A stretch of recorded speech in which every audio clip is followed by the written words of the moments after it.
This week, hundreds of thousands of Michigan students will return to schoolwork, some in person, some online, and some a mixture of both. In a series of special reports over the next several months, Up North Live will be tracking a series of families throughout this semester in different districts to see what's working, what's challenging, and what everyone is learning on the educational path forward. $1 billion. That was the predicted budget shortfall Michigan was predicted to face in a matter of weeks after COVID hit. But that number has changed. The governor and lawmakers have reached a budget deal that has the state making only $250,000 in cuts, while at the same time actually restoring funding in some areas. An independent forensic investigation team is now able to move forward with its examination of the Sanford and Edenville dam failures. Officials said the team was hired under contract with the Federal Energy Regulatory Commission after the owner of the dams, Boyce Hydro, failed to contract with the investigators back in July. Sounds good, Joe. Well, last night, people had the chance to ask questions about water levels and shoreline erosion during a virtual webinar. Well, as Tropical Storm Laura and Marco head towards the Gulf Coast, Air Station Traverse City is doing their part to help. It was here along this stretch of the North Platte River where the Benton County Sheriff's Office confirmed the family of Adrienne Quintal found her submerged into 3 feet of water, just 800 yards away from where she went missing. 50-year-old Frank Supal is behind bars tonight, charged with open murder in the killing of 62-year-old Wanda Lyons. Supal has been in jail since Wednesday on charges of lying to police and attempting to dispose of evidence. Divers spent Friday morning searching Grand Traverse Bay behind the motel for any evidence that might have been thrown into the water. Investigators say Lyons was killed at the Terrace Beach Motel in Traverse City, where she was living with her husband. Her husband reported her missing Wednesday evening, and her body was later found in a rural area of Leelanau County. An autopsy revealed that Lyons suffered a very violent death. He ruled it homicide, and the victim sustained multiple injuries, blunt force trauma, stabbing, fractures of the neck, and then possible strangulation and smothering. The school's Aero campus was placed on lockdown around noon today. The lockdown was lifted just after 1 p.m. after police said no weapon was found on campus. Yeah, Lauren, I think we may all have some ease knowing that if we were to ever get lost on the water, the men and women of the United States Coast Guard, along with local law enforcement, would come searching for us. But as reassuring as that is, there's often instances where they're wasting valuable time when they come across an unmanned watercraft just to realize it drifted away. Well, ask any shoreline property owner, and they are probably worried sick about the high lake levels and the erosion that's washing away their property. And I think it's safe to say we are all a little excited that baseball is coming back tonight. The Tigers will take on the Cincinnati Reds on their home turf, as you just saw, the Great American Ballpark, but the Diamond will look a little different this year. Oh, he's a gem. He's the best. He's got my back for sure. It's a companionship like no other. Many would probably describe it as an unmatched loyalty, the bond between a dog and their human. He's everything. He's absolutely everything. He's my, I don't even know how to find the right words, but you know, he's there. He's one of the most important things to me. For many of us, getting a dog can be life-changing, but for John Daniels, it was life-saving. I wouldn't be here today if I wouldn't have got him. I can promise you that. At 17, John enlisted in the United States Army and served until 2002. I broke my neck in the service, separated my right shoulder, and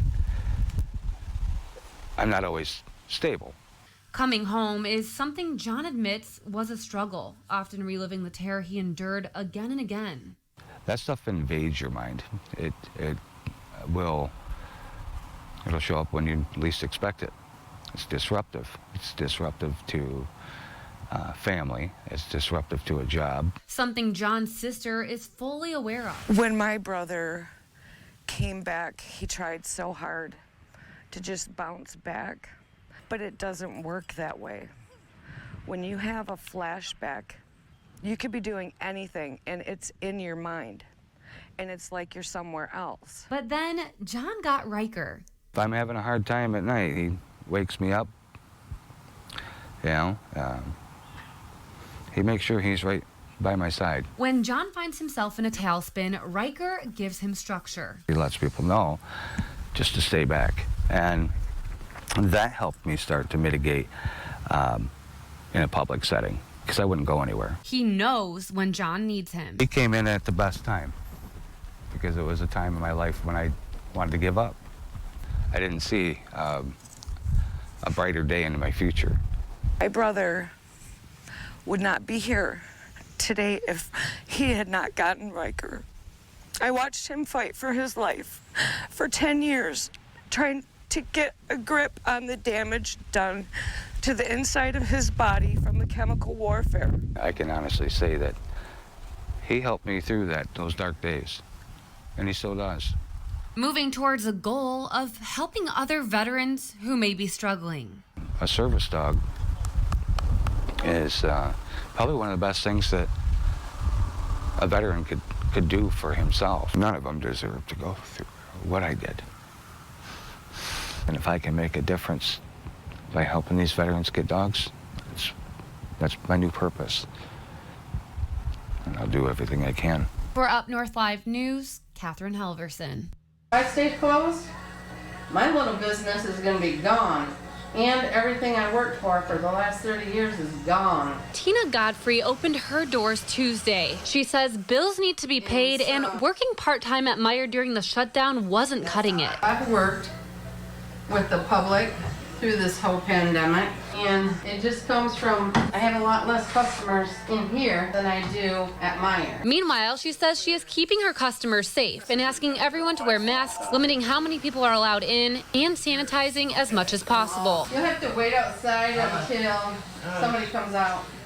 Thank you. It's been 2 days since reopening, and now Godfrey is feeling some relief. As of today, I get to go pay my landlord rent. I didn't have rent money for him until I come back to work. Customers eagerly awaited for their cut and agreed with the decision to open. It's just time to get Michigan reopened up. This economic, it's devastating to our economy, and that is going to be hard to recover from. So I feel we have to support people like her that want to get up and going again. The Wexford County prosecutor says Godfrey's decision could come with a price. People are also risking losing of their licenses. Health department arrests, Department of Health and Human Service civil infractions, prosecution from the Michigan State Police and the Attorney General. I encourage any business, group, or person to talk to their own attorney and also talk with their insurance agents. Elmore also says getting a license back after being revoked can be extremely difficult and expensive. Godfrey said she'd be crazy not to worry about losing her license, but for now, she will remain with scissors in hand. Come on in, support your local businesses. Open up all your businesses. We do it in numbers. We'll get our economy going back again. Just be safe. While Godfrey says she's lost count on how many walk-ins there have been since Tuesday, there were already more than 15 this afternoon. In Wexford County, Kathryn Halvorsen, 7 and 4 News. I heard a boom, and it sounded like an M80. And I was like, what was that? And then I heard, help, help. Nearby at campsite 16, Sarah Clark got a glimpse of a man and woman inside their camper as it went up in flames. The gentleman, his shorts were literally blown off him. I've never seen anything like it. He's got second and third degree burns all over his hands, his face. The Benzie County Sheriff says the husband got up to prepare breakfast and turned on the stove. And that's when the explosion occurred. It was possible that they left the propane on and there was a slight leak all night long and it had built up. The loud noise scared off the couple's 6-month-old chocolate lab. I found the puppy basically by the road. I thought she had dirt all over her, and then I realized like her fur was completely singed. Witnesses describing the entire event as traumatic and heart-wrenching. They started going back in, and they kept going back in to grab stuff, and I'm just like, get out, you got your life, just run, it's gonna blow. The woman had burned hair, and the guy had clothes burned off. His hands were like third-degree burns, just like bleeding. They say the flames blew out the door, the trailer crumbling and sending glass everywhere. He held up the ceiling so she could get out, and that's why his hands were so burned. He definitely saved her life. A man who is used to putting others before himself. This is Veterans Park, and he's a veteran from Vietnam, and, you know, this is just a tragic event, and we pray for him and his family. In Benzie County, Kathryn Halvorsen, 7 and 4 News. I'm here at Chikelli's Second Chance Rescue and Exotics in Lake City, a safe haven to more than 40 animals. Not only do you have the opportunity to see these unique creatures up close and personal, like this kangaroo Darwin, but also the chance to learn about each and every one of their stories. April Chikelli has been rescuing animals her entire life. I had a very strong passion for animals. I would tell people if they had an animal they needed to rehome, I'd tell them to drop it off at my barn and I'd pretend it was a stray so that my mom didn't yell at me. The numbers started small, but then it kept growing and growing and growing, and so I told April, I said, we're gonna have to start getting the proper licenses and getting this stuff all together. Dedicating more than 25 acres to what is now a rescue and rehome facility to primates, farm animals, and others like zebras, miniature ponies, kangaroos, lemurs, and baboons. And when we're taking in animals that are born in captivity, they don't have the needs to survive on their own. Our policy here is no questions asked. So if someone contacts us for an exotic, we don't ask questions, we take it in. They can be unhealthy, healthy. We do our best to get them into a better situation. Right now, they're working with the USDA to get licensed for exhibits, but that's been halted due to COVID-19. They're hoping that will change in the next few weeks. Their goal is to offer an educational experience to teach people to embrace and respect animals in their true form. When we get these animals, knowing their background is super important. Some of the animals we rescue have been really beaten and battered. Many years of experience goes into knowing how to care for each individual animal, and the process is far from easy. For me, it's more about leaving a legacy. I honestly want to build something in this community that people love, that they enjoy, that my children can tell my grandchildren about. It's not about making money. You don't see cement anywhere. Right? They have ground. And so we're changing the way that people look at rescues or rehomes, the facilities, and I think that's important to me. When you see what they were in and you realize what you can provide, and after a week of having them, you're able to go in their enclosure, you can hand pet them, you can fully interact with them and play with them. It's extremely rewarding because that tells me that we're doing something right by the animals. They trust us, they love us. Now there's a couple of ways that you can help in their efforts, such as donations, volunteering, and even sponsorships. In Missaukee County, Kathryn Halvorsen, 7 and 4 News. Been waiting anxiously. This is like Christmas. It's Christmas with me. The highly anticipated Dublin General Store celebrated its grand reopening 1 year after it was reduced to ashes. It was August 31st, 2019, when a fire believed to be intentionally set destroyed the business. It hits you in the heart.